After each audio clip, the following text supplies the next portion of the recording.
Dans un monde où la confiance est l'enjeu ultime, découvrons ensemble les piliers invisibles qui soutiennent et façonnent notre réalité. Et comment construire cette confiance indestructible. Je vous dis tout dans cette vidéo.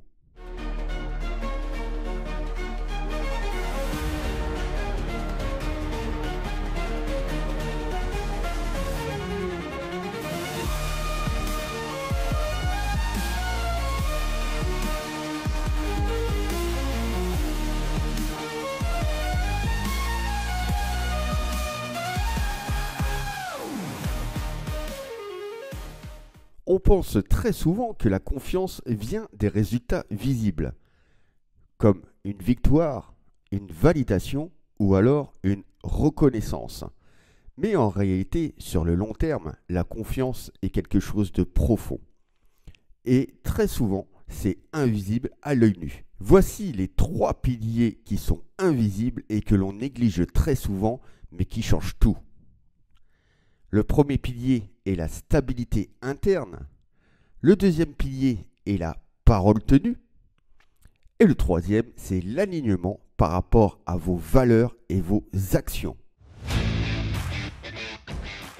Pour développer cette stabilité interne, il va être très important de pratiquer l'autocompassion, la méditation et aussi la pleine conscience. Et tout ceci vont regrouper uniquement par rapport à votre dialogue interne qui va être le début de développement de la confiance en soi. À force d'avoir un dialogue interne positif, et j'insiste sur le mot positif, on va créer cette stabilité interne. Et avoir un dialogue positif, on se rejoint directement à un développement de l'estime de soi. Comme la vidéo sur le sujet et la confiance en soi, il ne faut surtout pas oublier que l'estime de soi et la confiance en soi, ce sont deux choses complètement différentes, mais qui sont liées directement. L'objectif d'avoir un dialogue interne positif vont changer énormément de choses. Et le but, c'est de s'accepter soi-même tel comme on est, avec ses qualités et ses défauts, et c'est aussi de croire en ses propres capacités. Ça va changer beaucoup de choses, surtout par rapport à l'énergie que vous allez dégager. Car dans ces cas-là, l'énergie va être complètement différente. Vous allez être beaucoup plus charismatique, beaucoup plus influent, et on vous traitera tout simplement comme une référence. Et vous allez vous-même vous respecter, ainsi que les autres vont vous respecter tel que vous êtes. Pour pratiquer l'autocompassion, on va avoir plusieurs façons de le faire. Et la première façon, c'est être bienveillant envers soi-même. Cela signifie de se traiter avec gentillesse et compréhension. Il est tout à fait normal que l'on rencontre des difficultés de communication, car il faut accepter que personne n'est parfait. Donc il est tout à fait normal que vous rencontrez des difficultés.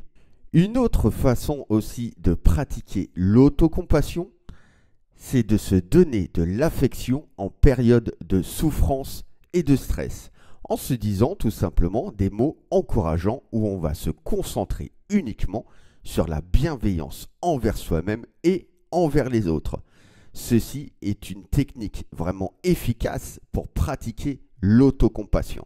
Pour pratiquer la pleine conscience, voici quelques conseils. Le premier conseil, c'est choisir un moment ou un endroit calme pour être concentré sans être interrompu. Le deuxième conseil, c'est concentrez-vous sur votre respiration. On peut avoir une respiration diaphragmatique que tous les sportifs connaissent, mais on peut aussi avoir une fréquence cardiaque qu'un préparateur mental va vous guider. Le troisième conseil, c'est porter votre attention sur vos sensations physiques sans aucun jugement. Et pratiquer la pleine conscience, même quelques minutes par jour, cela va cultiver à être pleinement conscient du moment présent. Que cela va nous permettre de pratiquer la pleine conscience. Cela va nous permettre d'avoir une meilleure conscience de soi-même, de son fonctionnement interne, des émotions et de ses pensées. En pratiquant la pleine conscience, on apprend à observer ses pensées et ses émotions de manière détachée. Cela va nous permettre de prendre du recul par rapport à ses réactions automatiques et avoir une plus grande clarté mentale. En se connaissant mieux et en comprenant son propre fonctionnement interne, cela va nous permettre d'être plus en phase avec soi-même, de prendre des décisions éclairées et de mieux gérer ses émotions. Il est en effet aussi l'importance de comprendre comment notre cerveau va fonctionner, s'il va plus fonctionner d'une manière rationnelle ou alors fonctionner d'une manière émotionnelle, car il sera très important de comprendre comment cela va influencer nos pensées, nos réactions et nos décisions. Comment développer la parole tenue? On va voir ça sur 4 points. Déjà d'une, réfléchissez avant de faire une promesse.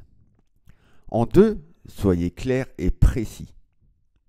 En 3, tenez-vous responsable. Et en 4, communiquez ouvertement. En pratiquant régulièrement la parole tenue, vous renforcerez votre fiabilité, votre intégrité et votre confiance. En tenant nos promesses et en respectant nos engagements, cela va renforcer la confiance que les autres ont envers nous, mais cela aussi va renforcer la confiance envers soi-même.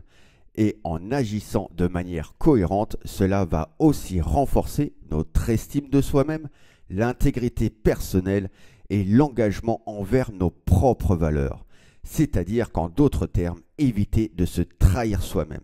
Énormément de gens ont un problème d'engagement. Il est important de reconnaître que l'engagement nécessite une volonté de s'investir, mais aussi un état d'esprit conscient.